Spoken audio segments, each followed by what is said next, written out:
নমস্কার বন্ধুরা, জ্যোতিষলোক চ্যানেলের পক্ষ থেকে আপনাদেরকে শুভেচ্ছা জানিয়ে আজকের বিষয় নির্দিষ্ট আলোচনাতে চলে আসব। আপনারা ভিডিওটি শেষ পর্যন্ত দেখবেন। ভিডিওটি যদি ভালো লাগে ভিডিওটি শেয়ার করবেন এবং চ্যানেলটি সাবস্ক্রাইব করবেন এবং পাশে থাকা বেল বাটন আপনারা প্রেস করে রাখবেন ভবিষ্যতে নতুন নতুন ভিডিওর নোটিফিকেশন পাওয়ার জন্য। তো চলে আসুন, আজকের আলোচ্য বিষয়ে আমরা চোখ রাখি। আমরা আজকে স্বামী স্ত্রীর মধ্যে অমীমাংসিত সংঘর্ষ নিয়ে একটু আলোচনা করব।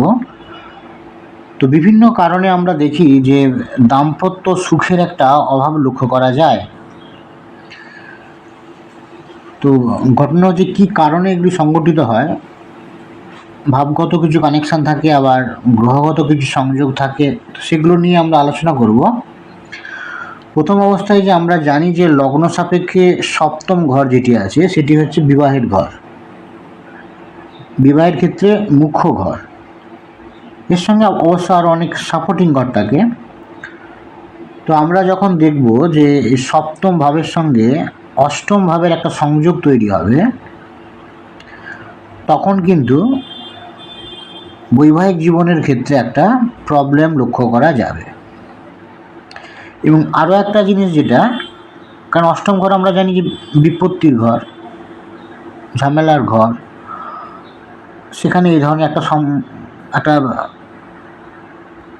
এই ধরনের ঘটনা ঘটার একটা সম্ভাবনা থাকছে যে তাদের মধ্যে উত্তপ্ত কথা বিনিময়। তাহলে সপ্তম ভাব তার যে সাইন লর্ড, সপ্তম ভাবের যে সাইন লর্ড বা সপ্তম ভাবের যে অধিপতি, সেই সপ্তম ভাবের অধিপতি এখানে শুক্র। সেই গ্রহটিও যদি আমরা দেখি যে শনি, মঙ্গল, রাহু এই গ্রহগুলির সঙ্গে অবস্থান করেছে, সপ্তম ঘরে যদি শনি মঙ্গল অবস্থান করে বা রাহু অবস্থান করে, তখনও এই ধরনের একটা অবস্থা তৈরি হবে যে পারস্পরিক ক্ষেত্রে সংঘর্ষ তৈরি হবে। আবার সপ্তম ঘরের অধিপতি এই চারটির ক্ষেত্রে যেমন শুক্র, সেই শুক্রকেও যদি আমরা দেখি কোনো দুস্থানে শনি মঙ্গল রাহু এই ধরনের গ্রহের সাথে সহাবস্থান করেছে, এক্ষেত্রে এই চারটির ক্ষেত্রে ষষ্ঠ ঘর কিন্তু কন্যা রাশিতে পড়েছে। এবং এই কন্যা রাশিতে যদি আমরা দেখি যে শুক্র এখানেই যদি আমরা দেখি মঙ্গলের সঙ্গে বা শনির সঙ্গে বা রাহুর সঙ্গে সহাবস্থান করে, তখন এই ধরনের একটা অবস্থান তৈরি হবে।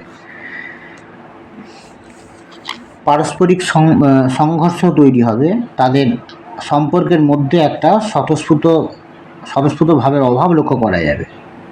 স্বতঃস্ফূর্ত ভাব তৈরি হওয়ার ক্ষেত্রে বাধা তৈরি হবে যদি আমরা দেখি যে সপ্তম ভাবের অধিপতি বা সপ্তম ভাবে কোনো ধরনের নৈসর্গিক যে পাপক গ্রহ তাদের অবস্থান, বা অন্য কোনো দুস্থানে সপ্তম ভাবের অধিপতির সঙ্গে নৈসর্গিক পাপক গ্রহের একটা সংযোগ তৈরি হয়েছে, তখন এই ধরনের একটা অবস্থা তৈরি হয়। তাহলে প্রথমে আমরা যে পয়েন্টটি নিয়ে আলোচনা করলাম যে সপ্তম হাউস এবং তার লর্ড, এটিকে আমাদের ভালো করে দেখতে হবে যে দাম্পত্য জীবনের ক্ষেত্রে কোনো রকম সম্পর্ক, কোনো রকম সমস্যা আছে কি না। এছাড়াও কিন্তু আমাদের সপ্তম থেকে আমরা তৃতীয় ঘরে চলে যাব, মানে নবম ঘর। এই নবম ঘরটিও গুরুত্বপূর্ণ, কারণ নবম ঘর বিস্তারের কথা বলে। তো সেই অনুযায়ী আমাদের তাদের মধ্যে সম্পর্কের দিক থেকে তাদের বন্ডিং কতটা ভালো থাকবে, সেই জন্য কিন্তু আমাদের নবম ঘরকেও দেখতে হবে। নবম ঘর কোনো অশুভ গ্রহ অবস্থান করছে কি না, নবম ঘরের অধিপতি দুস্থানে অবস্থান করছে কি না, তার সঙ্গে নাক্ষত্রিকভাবে কোনো ধরনের নেগেটিভ অবস্থা তৈরি হয়েছে কি না, বা সপ্তম ভাব তার যে অধিপতি সে যা নক্ষত্রে আছে সে কোনো রকমভাবে পাপক গ্রহের সঙ্গে সহাবস্থান করছে কি না, এগুলি দেখার প্রয়োজন আছে। সর্বোপরি একাদশ ঘর তো আছেই, যে সেখানে একটা তাদের যে বৈবাহিক জীবন, তাদের মধ্যে যে পারস্পরিক যে সংঘর্ষ সেগুলি একটা কন্ট্রোলের মধ্যে থাকবে, বা সেখানে তাদের মধ্যে মতবিরোধ কম থাকবে।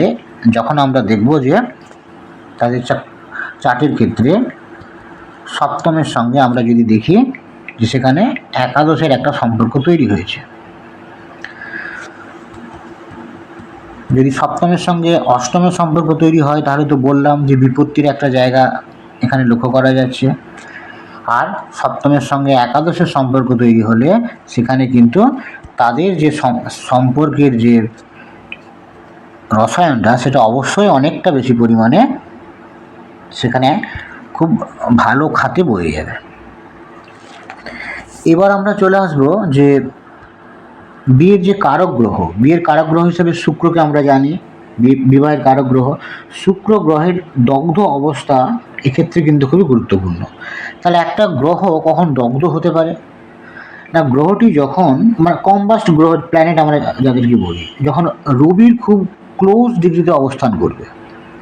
তো আমরা যদি কোনো একটি ভাবে আমরা দেখি যে শুক্র গ্রহ সেখানে তাকে যদি আমরা দেখি যে শুক্র গ্রহকে আমরা যদি দেখি যে রবির সঙ্গে খুব ক্লোজ ডিগ্রিতে অবস্থান করছে, শুক্র কোনো ঘরে একটা অবস্থান করছে, তার সঙ্গে রবির যদি একটা সংযোগ তৈরি হয় 3 ডিগ্রির মধ্যে, একটা খুবই দেখা যায় কি যে তাদের মধ্যে এই যে কম্বাস্ট অবস্থাটা চূড়ান্ত আকার ধারণ করে। তো যদি আমরা দেখি যে খুব ক্লোজ ডিগ্রিতে রবি শুক্র অবস্থান করছে, তার মানে শুক্রের মধ্যে যে রসায়নবোধ সেটি কিন্তু অনেকটাই কিন্তু রবির যে দাবদাহ তার গ্রাসে চলে যাচ্ছে। সেই জন্য কিন্তু ওই সম্পর্কের মধ্যে কিন্তু এক ধরনের রসবোধের অভাব লক্ষ্য করা যাবে। তো শুক্র আর রবির মধ্যে এই ধরনের যদি সমস্যা তৈরি হয়, এই ধরনের যদি সম্পর্ক তৈরি হয়, খুব ক্লোজ ডিগ্রিতে তারা অবস্থান করে, 3 ডিগ্রির মধ্যে তো খুব ক্লোজ অবস্থা, তারপরে হলেও কিন্তু সমস্যা তৈরি হয়। 7.5 ডিগ্রির মধ্যেও যদি থাকে সেক্ষেত্রেও কিন্তু দেখা যায় যে এই ধরনের একটা অবস্থা তৈরি হয়, সেখানে তাদের সম্প্রীতির ক্ষেত্রে একটা সমস্যা তৈরি হয়। সমস্যা সমাধানে দেখা যাবে জাতক নাজেহাল হয়ে যাচ্ছে, জাতক জাতিকা নিজেদের মধ্যে সমস্যা সমাধান করার জন্য তারা নাজেহাল হয়ে পড়ছে, এবং ইমোশনাল একটা ডিস্টেন্স তৈরি হবে পার্টনারদের মধ্যে। যদি দেখি আমরা যে শুক্র এবং রবি তারা কোনো একটিভাবে খুব ক্লোজ ডিগ্রিতে অবস্থান করছে, তখন এই ধরনের একটা অবস্থা তৈরি হবে। এবার সপ্তম হাউসে এবার আমরা চলে আসবো তার পরের অংশটিতে, 3 নম্বর যেটিতে আমরা দেখিয়েছি যে সেখানে মঙ্গলের একটা অবস্থানের কথা আমরা বলেছি, যে তৃতীয় পয়েন্টের যে মঙ্গল। তাহলে সপ্তম হাউসে যদি মঙ্গল অবস্থান করে, লগ্ন সাপেক্ষে যে সপ্তম হাউস, এই ঘরে যদি আমরা দেখি যে মঙ্গল অবস্থান করছে, এখানে যদি আমরা দেখি যে মঙ্গল অবস্থান করছে, তখন কিন্তু পার্টনারদের মধ্যে এক ধরনের স্বাধীন চেতা ভাব লক্ষ্য করা যাবে তার পার্টনারের মধ্যে। আমরা তো জানি যে লগ্ন ভাবটি জাতকের ঘর আর সপ্তম ঘরটি তার পার্টনারের ঘর। তাহলে সপ্তম ঘরে মঙ্গল থাকলে তার পার্টনারের মধ্যে এই ধরনের একটা স্বাধীন চেতা ভাব অতিরিক্ত পরিমাণে লক্ষ্য করা যাবে, মানে জাগ্রত হবে। তখন বোঝাপড়ার ক্ষেত্রে সমস্যা হবে। যদি পরস্পরের মধ্যে যদি এই ধরনের নিজস্বতা যদি ধরে রাখতে চায় পরস্পর, তাহলে কিন্তু বোঝাপড়া সমস্যা হবে। এবং একজনের মধ্যে যদি দেখা যায় যে নিজস্বতা বা স্বাধীনচেতা ভাব তার মধ্যে অতিরিক্ত পরিমাণে বর্তমান আছে, যদিও নিজস্বতা আর স্বাধীনচেতা ভাবের মধ্যে একটু পার্থক্য আছে, তো সেখানে দেখা যেতে পারে যে কি যে যদি এই ধরনের যে কোনো নিজস্বতাই হোক আর স্বাধীনচেতা ভাবই হোক, সেগুলো যদি খুব বেশি পরিমাণে জাগ্রত থাকে, সেক্ষেত্রে বোঝাপড়ার সমস্যা হবে। এবং সেখানে দেখা যাবে যে মানসিক দৃঢ়তা অতি পরিমাণে কাজ করতে পারে। যদি আমরা দেখি যে লগ্নের সপ্তমে পীড়িত অবস্থায় মঙ্গল অবস্থান করছে, সেখানে তো মাঙ্গলিক হলোই, তারপরেও আমাদের দেখতে হবে কি যে ওই সপ্তম ঘরটি কোন হাউসে পড়েছে, তার সঙ্গে মঙ্গলের সম্পর্ক কেমন, মঙ্গল কার নক্ষত্রে আছে, কোনো অশুভ গ্রহের দ্বারা দৃষ্টি পড়েছে কিনা ওই মঙ্গলের উপর সপ্তম ঘর অবস্থিত। যদি আমরা দেখি যে একাধিক দিক থেকে একটা নেগেটিভ অবস্থা তৈরি হচ্ছে, তাহলে কিন্তু এই ধরনের স্বাধীন চেতা ভাব অতিরিক্ত পরিমাণে লক্ষ্য করা যাবে এবং মানসিক দৃঢ়তার পরিমাণ অনেক বেশি লক্ষ্য করা যাবে। এই সবগুলি কিন্তু বোঝাপড়ার ক্ষেত্রে কিন্তু একটা প্রবলেম তৈরি করবে স্বামী স্ত্রীর মধ্যে, এবং একটা জেদ ধরে রাখার প্রবণতা কিন্তু তাদের মধ্যে লক্ষ্য থাকবে। তখন কিন্তু একটা তাদের মধ্যে সংঘর্ষের অবস্থা তৈরি হবে। অমীমাংসিত সংঘর্ষ আমরা বলেছি এই কারণে, সেখানে কিছু কিছু ঘটনা দেখা যায় কি যে তাদের আর শেষ নেই, ক্রমাগত সংঘর্ষ হয়েই যাচ্ছে অমীমাংসিত। তো সেই জন্যেই কিন্তু এই ধরনের একটা অবস্থা তৈরি হতে পারে। এর পরের গুরুত্বপূর্ণ পয়েন্টে আমরা চলে আসবো, যে সেটি হচ্ছে কি যে রাহু এবং কেতুকে আমরা উল্লেখ করেছি 4 নম্বর পয়েন্টে। রাহুকে আমরা যদি দেখি যে লগ্ন সাপেক্ষে সপ্তম ঘর, সেখানে রাহু অবস্থান করে এবং রাহু যদি তার চার্টে দেখা যায় যে নাক্ষত্রিকভাবে এবং দৃষ্টিগতভাবে খুব খারাপ অবস্থার মধ্যে আছে, পীড়িত অবস্থায় আছে, তাহলে কিন্তু অনির্দিষ্টকাল ধরে এটি চলতে থাকবে, তাদের মধ্যে এই সংঘর্ষ প্রবণতা। আজকে আলোচনার বিষয় কিন্তু অমীমাংসিত, যেটার কোনো মীমাংসা নেই, তার দীর্ঘকালীন ক্ষেত্রে এটা যাবে। তো লগ্নের সপ্তমে যদি রাহু থাকে তাহলে, এবং রাহু যদি পীড়িত থাকে তার চার্টে, এটি কিন্তু একেবারে কিন্তু অনেক বেশি পরিমাণে সম্ভাবনা থাকে। তারপর যদি আবার অষ্টমের সংযোগ তৈরি হয়ে যায় তাহলে তো আর কথাই নেই। তো এখন আমরা যেটা আলোচনা করব, সপ্তমে যদি রাহু অবস্থান করে তাহলে অনির্দিষ্টকাল ধরে এই ধরনের সংঘর্ষ চলতে থাকে এবং জাতক জাতিকার একটা অনিশ্চিত ভবিষ্যতের দিকে তারা এগিয়ে যায়। শুধু লগ্নের সপ্তমে রাহু বসে থাকলে কিন্তু এই ধরনের অবস্থা তৈরি হবে না। তার চার্টে লগ্নের সপ্তমে রাহু যদি তার চার্টে পীড়িত থাকে, সে সপ্তমে থাকে এবং নাক্ষত্রিকভাবে পীড়িত হয়, অন্যান্য পাপক গ্রহের দ্বারা দৃষ্ট হয়, মানে একাধিক দিক থেকে আমরা দেখছি যে একটা নেগেটিভ অবস্থা তৈরি হচ্ছে লগ্নের সপ্তম অবস্থান করার, লগ্নের সপ্তমে রাহু অবস্থান করার পর তখন এই ধরনের একটা অবস্থা তৈরি হবে। এবার তার পরের পয়েন্টে আমরা চলে আসবো, যে সেটি হচ্ছে কেতু। লগ্নের সপ্তমে যদি কেতু থাকে তখন কি হতে পারে, পীড়িত অবস্থায় থাকে, তাহলে পার্টনারের সাথে একটা ডিট্যাচমেন্ট তৈরি হবে এবং ডিফিকাল্টি তৈরি হবে ভাব বিনিময়ের ক্ষেত্রে। এই ধরনের একটা অবস্থা তৈরি হয়, পারস্পরিক দূরত্ব তৈরি হবে, সেপারেশন ভাব তৈরি হয়ে যাবে। কারণ কেতু এখানে সেপারেশনের কথা বলে, কেতু এখানে আলাদা করে দেয়, মাঝখানে একটা দেয়াল তুলে দেয়। তো কেতুর কারকতাটা কিন্তু এখানে অ্যাক্টিভ হয়ে যাবে, যেহেতু কেতু সপ্তম ঘরে পীড়িত অবস্থায় অবস্থান করছে। এবার আমরা চলে আসবো যে আরও একটি গুরুত্বপূর্ণ পয়েন্ট, সেটি হচ্ছে কি যে নবাংশ কুণ্ডলী, 5 নম্বর পয়েন্ট, নবাংশ কুণ্ডলী। তো আমরা এটা D1 চার্ট আমরা জানি জন্মকুণ্ডলী, D9 চার্ট একটা ডিভিশনাল চার্ট।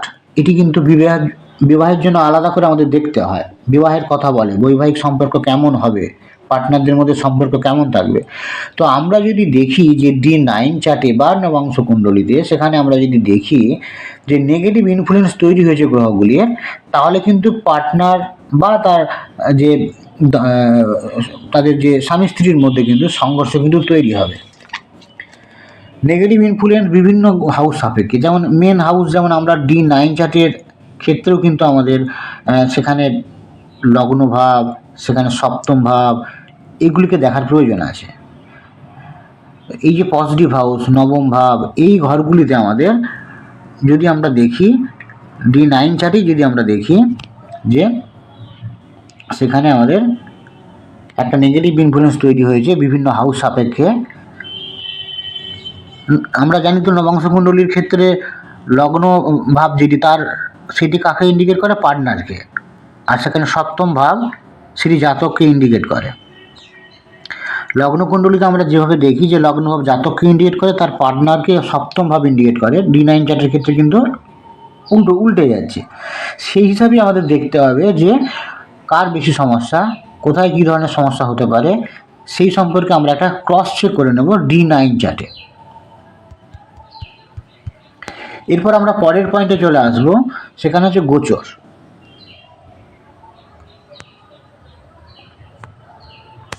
গোচরের ক্ষেত্রে কিন্তু একটা আমাদের 6 নম্বর যে পয়েন্ট, সেখানে হচ্ছে কি যে ট্রানজিট, যেটাকে আমরা বলি, যে বর্তমান সময়ে গ্রহদের একটা অবস্থান আমাদেরকে দেখতে হয়।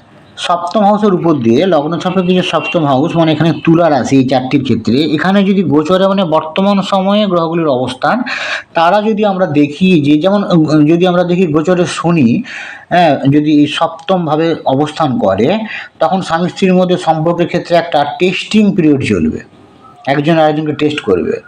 এই সময়ে সম্ভাব্য সংঘর্ষগুলি জীবনকে বিব্রত করতে পারে।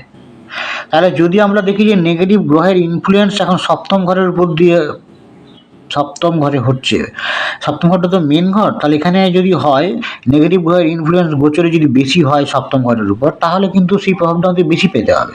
আর যেগুলি সাপোর্টিং ঘর, যেমন দ্বিতীয় ঘর, একাদশ ঘর, এগুলোর উপর দিয়ে হলে কিন্তু সেখানে কিন্তু কম পেতে হবে।